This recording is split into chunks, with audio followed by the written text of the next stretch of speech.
Support comes from the Missouri Forest Products Association, honoring Arbor Day on April 26th, with an ongoing commitment to sustainable stewardship and conservation of Missouri's forests. ChooseWood.com. From St. Louis Public Radio.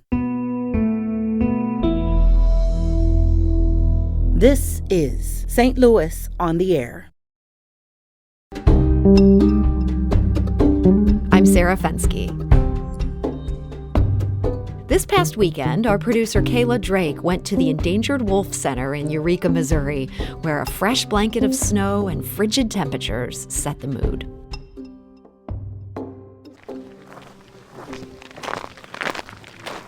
I'm walking with a pack of people along an icy dirt road in Eureka. It's below freezing, and despite being bundled up, I probably could have used an extra pair of socks.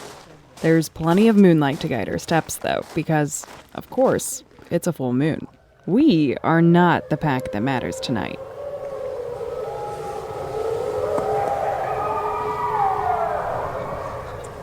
Gosh, that's so beautiful. Bill, I don't think our job's going to be hard tonight when we go down. They're frisky. The staff at the Endangered Wolf Center is geeking out, because tonight the wolves are extra noisy. But it's not the full moon that's causing the howls. That's a common myth. The stars of the show are a chorus of Mexican and American red wolves.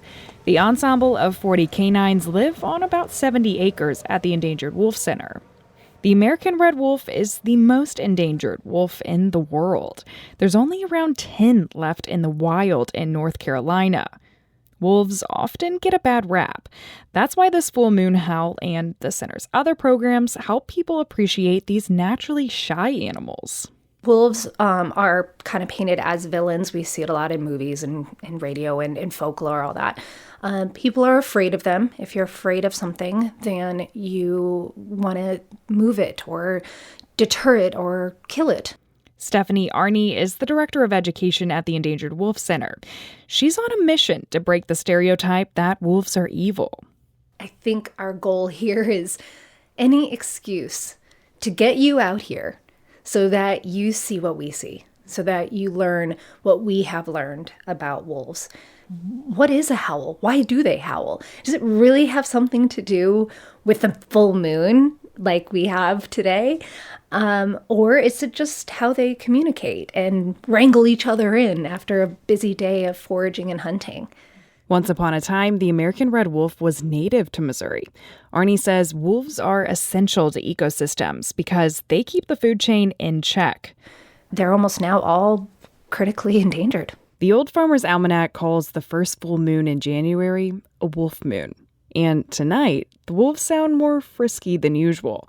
Community engagement coordinator Dana Hillerin says that's because breeding season is just around the corner. Before, we had a clear understanding of what was going on scientifically and socially with the packs. They are noisier this time of year, so people heard that noise and they said, oh, well, it is the dead of winter. They must be pretty darn hungry, and they're just so upset that they're hungry, and they're howling all the time. Why do wolves howl? Stephanie Arney of the Endangered Wolf Center explains. They howl in order to basically regather their group, or I should say their pack. So throughout the day, they all spread out to try to find different food sources. And when the sun starts to set, that's usually when they're like, okay, come on home. It reminds me of like growing up, and I'd go out and play. And once the sun was coming down, and if I was having so much fun, my mom would come out and be like, Stephanie, dinner's ready. And then it's also a way for them to rebond again. And it informs every other wolf or predator or any species in the area. This is who we are. This is what we sound like. This is how many there are. This is our space right here. Here we are, back on the icy dirt road. And we made it to the stopping point in time for the best part of the show. Volunteer Bill Courtney starts with a Mexican wolf howl.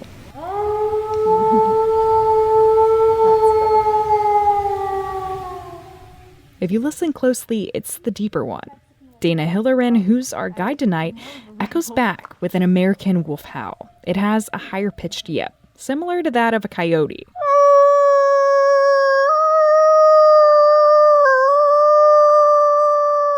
call and response howl gets the real wolves to join in. They are wondering who's out on this hillside. This is possibly the most talkative night I've ever heard of them.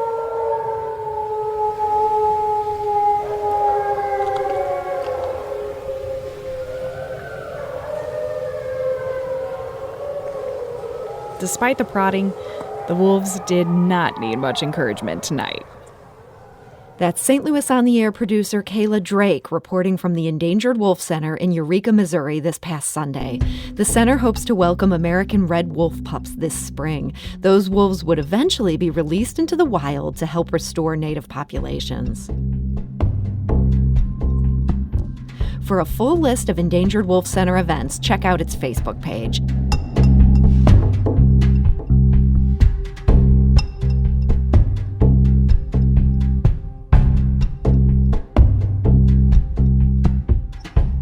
This episode was produced by Kayla Drake with podcast design by Aaron Dorr. Our executive producer is Alex Hoyer. St. Louis on the Air is a production of St. Louis Public Radio. Understanding starts here.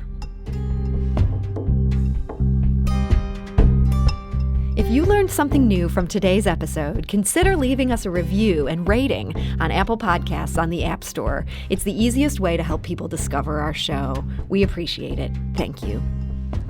St. Louis Public Radio is a member-supported service of the University of Missouri, St. Louis.